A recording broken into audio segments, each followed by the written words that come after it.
Wait, this is number 17. Okay, what we're going to do here is take a look at these two functions. Okay, so for question A, okay, we're looking to write the equation of the transformed function, sketch its graph, and state its domain range. Okay, for each of these two questions respectively. So the first one, this is what we said. This is the root function, the square root function. Okay, y equals root x. What we're going to do is just rewrite the equation with these transformations on it. So horizontal, just compressed horizontally by a factor of 1/2. Okay, so that would mean that f of x is going to equal on the inside of the square root. On the inside of the square root, we're going to have because it said by a factor of 1/2 and it was horizontally, we know it has to be opposite.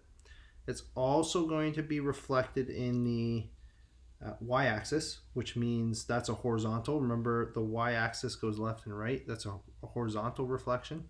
Okay, and so we're going to have a -2 translated to the right 3 units, so we can have something like x minus 3, again on the inside of the brackets is opposite, and then down 2 units must be on the outside, so -2. Okay, if I were to go plot this, I'll plot the original root x function. It'd be 0, 0, 1, 1, and 4, 2. Okay, and then from here, that's going to be your base y equals root x graph. And then I'm just going to apply these transformations, right? So we're going to, first of all, reflect. So the reflection is going to be, we'll call it g of x. G of x is going to equal negative, and I'll stretch it at the same time, -2x. Okay, that'll be the blue graph, g of x. So 0 stays at 0. 1 gets reflected to 1 and then stretched horizontally by, compressed by a factor of, so it's going to get compressed by a factor of 1/2. 4 gets reflected to 4 over here and then cut in half to 2. Okay, so there's our y is equal to -2, or the square root of -2x.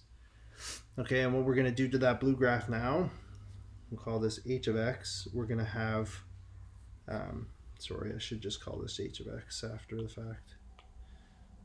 Okay, h of x will be the purple one. Okay, and y equals root x would be f of x. Okay, so what we're going to do now is move or translate the graph 3 units right and 2 units down. So all those blue points are going to go 3 to the right, down 2, takes me to here, here. If I do it again, 1, 2, 3, down 2, takes me to there. So that'll be your final transformed graph, h of x there, that purple one. Okay. That's a question that I would ask you on the test. The next one with the not the absolute value, the reciprocal function. We're going to spend a bunch of time on the next unit looking at reciprocal functions and how they're graphed. They're a little difficult to see exactly where some of the points go, just the nature of the graph, but for sure we should be able to take the base graph and write the transformations that we see in words in there, right, and incorporate them into the equation. So what we're going to see here is we'll call maybe h of x the base graph. Let's call it f of x, and we'll put it in red. I don't know what I'm doing. F of x is going to equal 1 over x. We'll recall that would look like this. This is a quick sketch. I'll draw it in red. Okay. It's not too bad. Actually, it's not too bad.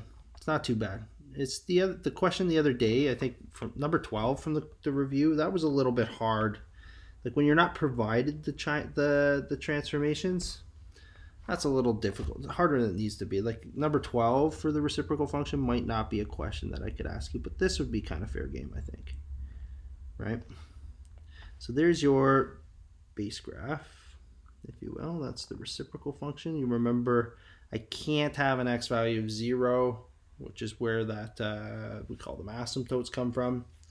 Okay, so now we're going to incorporate some of these transformations. So we're going to call g of x is going to be in, maybe we'll do g of x in blue. Sorry, we'll keep it consistent. G of x will be in blue.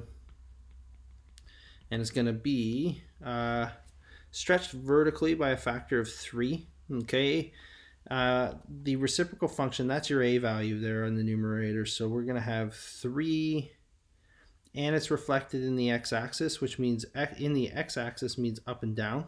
Okay, it's the opposite of question A. So that means the a value is negative. So we're going to negative 3 over x. So we're going to vertically stretch the points, and then vertically stretch the points and reflect as well. Okay, so we're going to do that now.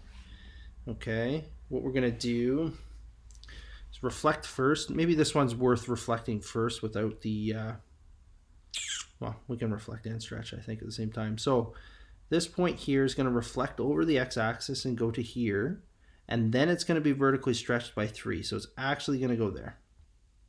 Okay, so that's one point.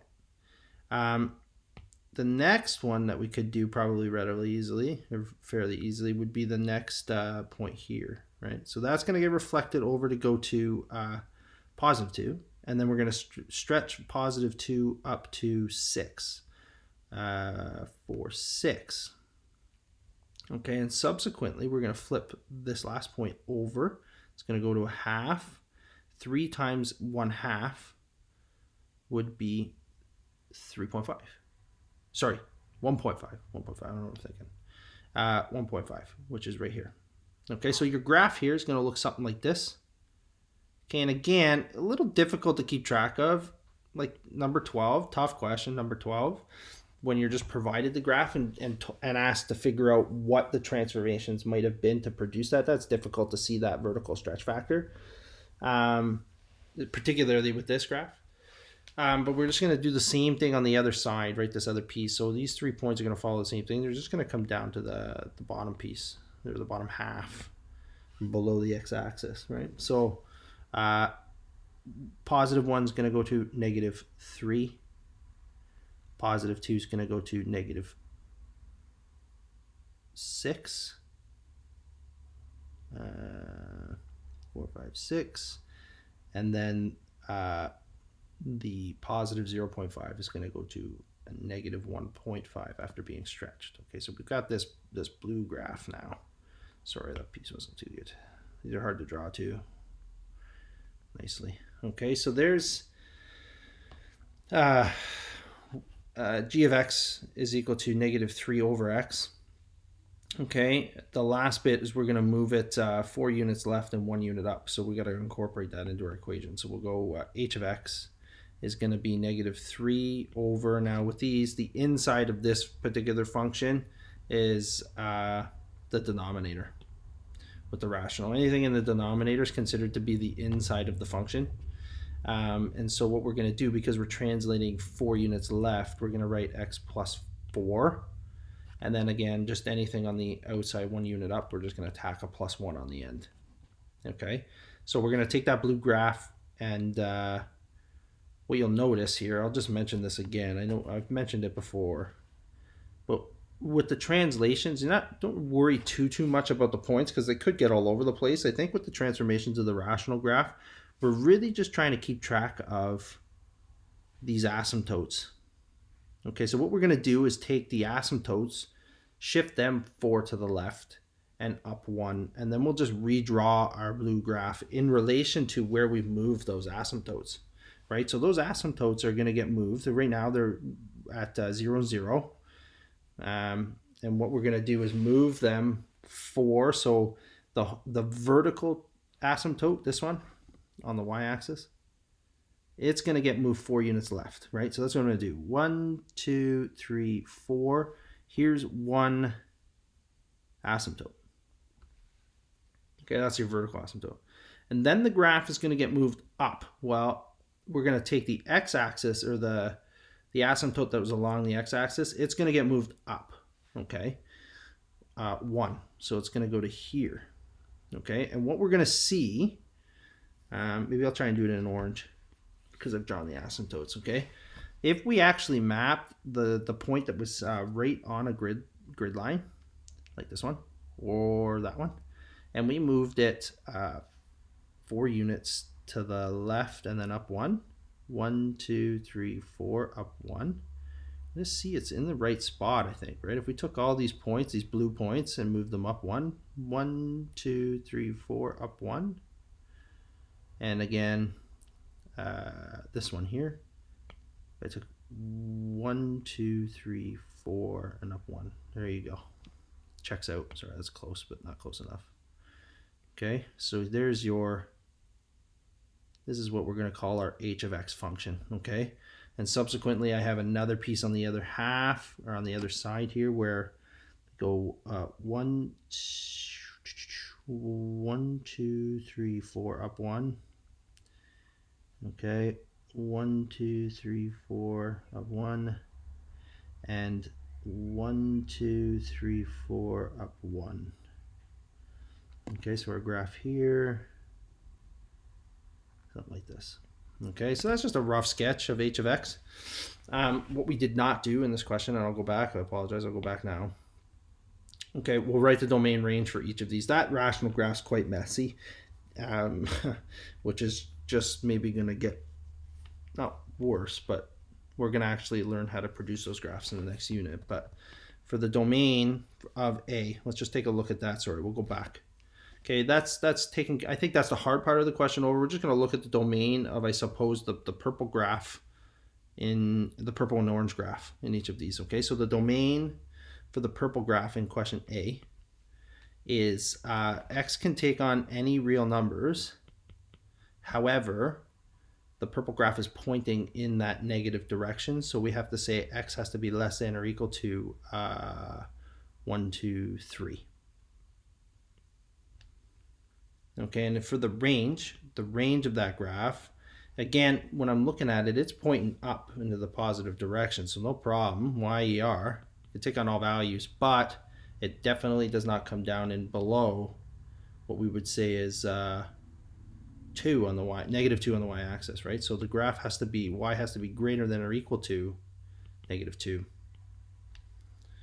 Okay, so the hook gets, you know, I don't think the hook's going to get, not the hook, but the root x function is going to get any more difficult than that.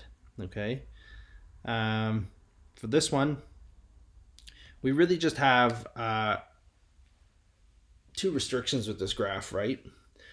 And those restrictions are those purple asymptotes, right? We know that the domain for these graphs can take on anything, right? Based on what I'm seeing. It's just going to keep getting closer and closer and closer to each of those asymptotes respectively, but never touch them. Okay, so for the domain, I know it can take on all values of x. However, x can never equal positive 1. That's this one right here. The graph never touches positive 1.